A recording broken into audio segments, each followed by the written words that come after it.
Hello and welcome to episode 79 of the Giants of the Faith podcast. This is the podcast where we examine the lives of influential Christians from the last 2,000 years. I'm your host, Robert Daniels, and today's show is about one of the titans of medieval thought, John Duns Scotus. Scotus was one of the most influential scholastics, right behind Thomas Aquinas. In this episode, I'm going to go off into the weeds a little bit to explain some of the details of the medieval school of thought known as scholasticism and other topics. Hopefully you find the side trips helpful. John Duns Scotus was born in the late 13th century, around 1266, in Duns, a town in the Scottish borders region. His exact birth date is not known, and much of his early life is a mystery, but here's what is known, or at least surmised. Duns Scotus likely received his early education in Scotland. He probably studied at a local monastery school, where he would have been introduced to Latin grammar, rhetoric, and basic logic. Now, at a young age, Duns Scotus joined the Franciscan order. The medieval Franciscan order, officially known as the Order of Friars Minor, OFM, was founded by St. Francis of Assisi in 1209. It quickly became one of the most influential religious orders in medieval Europe. Francis, inspired by his Christian faith and a desire for a life of simplicity and poverty, renounced his wealth and established a religious community dedicated to living according to the gospel.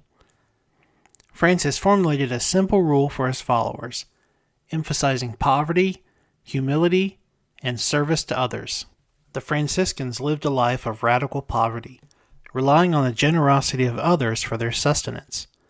They also emphasized itinerant preaching, caring for the poor and sick, and a close connection with nature. The Franciscan order grew rapidly, attracting many followers who were inspired by Francis's example of humility and devotion. By the end of the 13th century, there were Franciscan communities throughout Europe and beyond, and they played a significant role in the religious and social life of medieval society, especially in urban centers.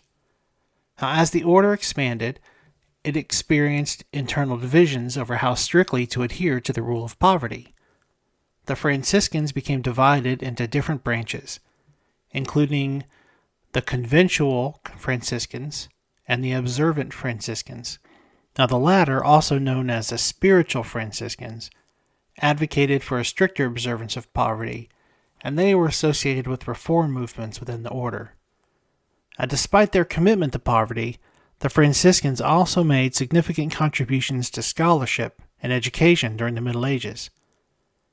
Many Franciscans were scholars who engaged in theological, philosophical, and scientific pursuits.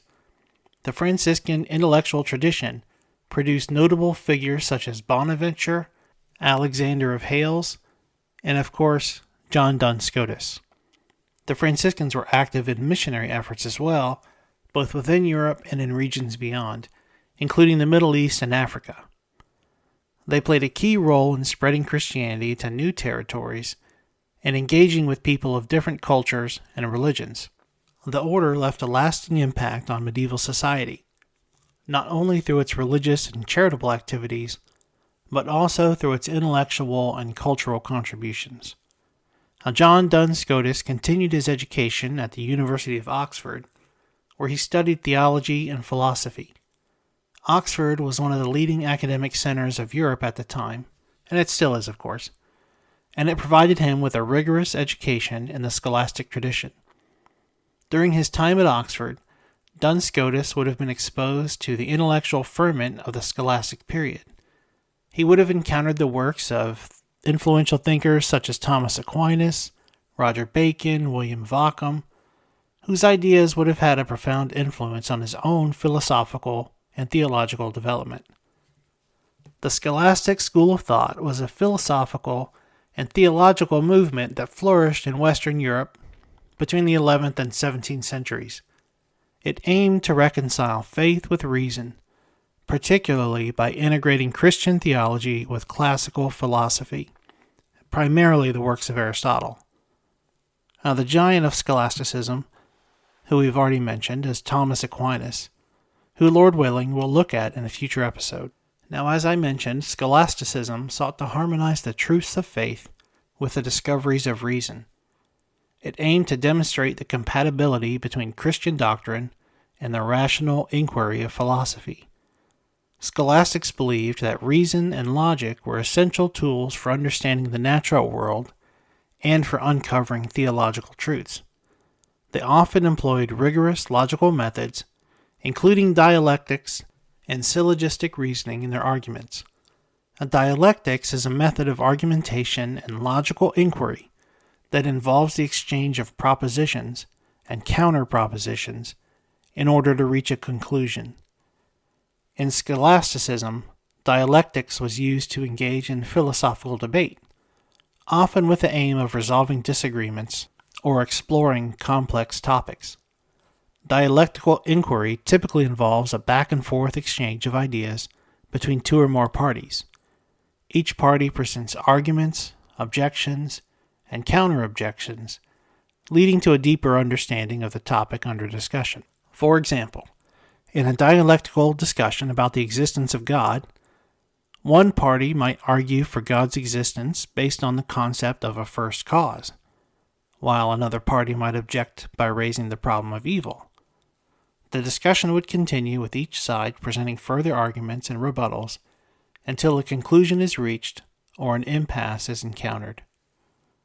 The other logical method common in scholasticism that we mentioned was syllogistic reasoning, which is a deductive form of logical argumentation that involves drawing conclusions from two premises, typically in the form of a major premise, then a minor premise, and a conclusion. Syllogistic reasoning is used to demonstrate the logical validity of an argument by showing how a conclusion logically follows from the premises. A syllogism consists of three parts: the major premise, which states a general principle or rule; the minor premise, which applies the general principle to the specific case under consideration; and the conclusion, which follows logically, hopefully, from the premises.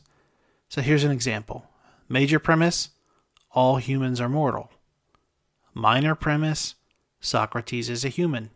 Conclusion: therefore, Socrates is mortal.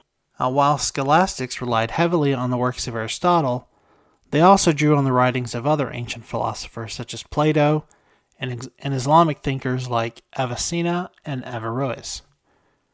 The works of these thinkers were seen as valuable resources for understanding the natural world and for exploring theological questions. Medieval universities, particularly those in Paris and Oxford, served as hubs for scholastic inquiry. Professors and students engaged in debates, lectures, and the writings of commentaries on ancient texts, contributing to the development of scholastic thought. Scholastics explored a wide range of topics, including metaphysics, ethics, epistemology, theology, and natural philosophy, which is what we now call science. They addressed questions about the nature of reality, the existence of God, the immortality of the soul, the problem of evil, and the relationship between faith and reason. While there were common themes within scholasticism, there were also significant disagreements and debates among scholastic thinkers. Different schools of thought emerged, each with its own emphasis and approach to philosophical and theological questions. Overall, medieval scholasticism played a crucial role in shaping European intellectual life during the Middle Ages. Its method of inquiry, reliance on reason, and integration of faith with philosophy laid the groundwork for much of Western thought in subsequent centuries. Duns Scotus was ordained as a priest in the Roman Church on March 17, 1291, following the completion of his theological studies. His religious vocation was a central aspect of his life and his work, and he took a position at the prestigious University of Paris as a lecturer on Peter Lombard's sentences. We briefly discussed sentences way back in the Martin Luther episodes. Now, if you'll indulge, I'll take a minute to discuss Lombard's work in more detail. Lombard's sentences was one of the most influential theological works in the medieval church. It was used primarily as a textbook for theological education and as a framework for organizing theological knowledge. It served as a kind of foundational text for theological education in medieval universities. It was a standard part of the curriculum in theological faculties and was studied alongside the Bible and other theological works. And by the time of the Reformation, sentences had almost replaced the Bible as a primary study tool in scholastic institutions. Students memorized and studied what Lombard said about the Bible, but paid scant attention to the scriptures themselves. Lombard's work provided a systematic presentation of Christian doctrine. He organized theological topics into 4 books covering the doctrine of God, creation, Christ, and the sacraments. Each book was divided into different sections, addressing specific theological questions and issues. It was used by professors as a reference for teaching theology to students. Professors would lecture on Lombard's text, explaining its arguments, engaging with its ideas, and often providing additional commentary or clarification. Students and professors would engage with Lombard's arguments, raising questions, offering objections, and proposing alternative interpretations. This intellectual exchange contributed to the development of scholasticism.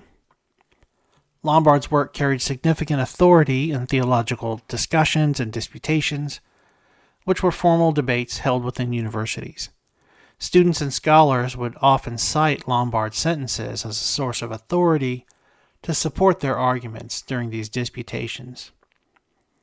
Now, if you're familiar at all with how many Jews Maimonides, which I'm surely pronouncing wrong, then you'll understand how the medieval scholastics regarded Lombard. Duns Scotus' time in Paris was cut short when he backed Pope Boniface VIII against French King Philip IV in a dispute over the king's right to tax church property. And since this episode has been one of rabbit trails, let's go ahead and follow another one. Boniface issued a papal bull in 1296 called Clericis Laicos. And I don't speak Latin, so you gotta forgive me. Which prohibited the clergy from paying taxes to secular rulers without papal consent. This was part of a broader effort by the papacy to assert its authority over secular rulers and to preserve the financial independence of the church. Philip faced significant financial difficulties of his own due to his military campaigns and lavish spending, and he needed to increase his tax revenue. He defied the Pope's ban on taxing the clergy and continued to levy taxes on the French clergy. In response, Boniface issued another bull in 1297, Etsi de Statu, reaffirming the prohibition and threatening excommunication for those who disobeyed. The conflict escalated further when Philip began to assert his authority over the church in France, including the appointment of bishops and the regulation of ecclesiastical affairs. He also sought to undermine the influence of the papacy within France. In response, Boniface issued another papal bull, Unum Sanctum, in 1302, asserting the supremacy of the papacy over secular authority and declaring that submission to the Pope was necessary for salvation. This further exacerbated tensions with Philip, and things got so bad that in 1303, agents of the king's arrested Pope Boniface at his residence in Italy and subjected him to humiliation and mistreatment. Although Boniface was eventually released, he died shortly afterward, probably as a result of the ordeal. The conflict between Pope and King highlighted the ongoing struggle between the papacy and secular rulers over authority and taxation, and it later contributed to a broader decline in the prestige and power of the papacy during the late Middle Ages, paving the way for the Avignon papacy and the Western Schism, which I'm tempted to go into, but I'll spare you this time. Anyway, Duns Scotus backed the Pope and was kicked out of France in 1302. He returned to Oxford where he taught, but was back in Paris by the end of 1304. During his time in Oxford and Paris, Duns Scotus developed his philosophy, which is complex and multifaceted, and beyond the talents of your humble host to fully describe, but here are the high points. One of Duns Scotus' key contributions is his doctrine of the univocity of being. He argued that being, or existence, applies in the same sense to both God and creatures, though God's being is infinitely greater. This idea contrasts with Thomas Aquinas' doctrine of analogy, which holds that being, or existence, is predicated analogously of God and creatures. Basically, that there's no difference between existence and essence to Duns Scotus. Duns Scotus also introduced the concept of haexiety, which refers to the individual essence or thisness of a thing. Haexiety distinguishes individual entities from one another, emphasizing their unique identities. Duns Scotus emphasized the primacy of the will over the intellect, arguing that the will is the primary faculty through which humans make moral choices and achieve happiness. This emphasis on the will had significant implications for his moral philosophy and theology. He argued that humans have free will, which enables them to choose between various goods and pursue their own happiness. This freedom of the will is essential for moral responsibility and the attainment of virtue. He proposed a voluntarist view of metaphysics, which suggests that the will is more fundamental than the intellect in understanding reality. According to this view, God's will is the primary cause of the universe, and the divine will is not constrained by reason or necessity. He argued that God's will is free and self-determined. And he also defended the doctrine of the Immaculate Conception, the belief that the Virgin Mary was preserved from original sin from the moment of her conception. This was perhaps the most influential argument that he made on the broader church. There had been much debate over the Immaculate Conception, and even Aquinas argued against it. How could Mary be without sin but still in need of a Savior? Duns Scotus sought to find a satisfactory answer, and thus devised the following argument. Mary was in need of redemption like all other human beings, but through the merit of Jesus' crucifixion, given in advance, which is the key point here, she was conceived without the stain of original sin. He argued that God could have preserved Mary from sin without detracting from Christ's redemption. Now, this argument isn't particularly persuasive to me, but it did become the official position of the church. John Duns Scotus' commentary on the sentences, which we discussed earlier, is one of his most significant works. Like many medieval theologians, Duns Scotus wrote a commentary on sentences as part of his education, and to demonstrate his understanding of key theological concepts. In his commentary, which draws on the earlier works of Augustine, Anselm, and Aquinas, and others, Duns Scotus addresses a wide range of theological topics, including the nature of God, the problem of universals, the relationship between faith and reason, the nature of human freedom, and the significance of Christ's redemption. John Duns Scotus died unexpectedly and suddenly in Cologne on November 8, 1308. He was 41, maybe 42 years old. He had been dispatched to the Franciscan friary there by the head of his order. No cause of death has been established, and in 1991 he was declared venerable by Pope John Paul II and then beatified in 1993. The Reformers, and particularly Martin Luther, derided Duns Scotus and other scholastics. He made fun of their deviation from biblical philosophy into more speculative areas, and they dismissed the scholastics as, quote, some learned men that argue over how many angels can dance on the head of a pin. This dismissal of Duns Scotus continues in the modern era. Anytime you've heard the term dunce, as in dunce cap, it's a reference to the followers of John Duns Scotus. I'm a Protestant, so to me, much of the scholarship that Duns Scotus completed is vanity at best and heresy at worst. But there's no denying the impact that he had on the Roman Church, especially during the Middle Ages. And in some ways, his philosophy served as a touchstone and a focal point for the Reformers to be able to push back against Rome. At any rate, his impact cannot be denied. Thanks very much for listening. Until next time, God bless.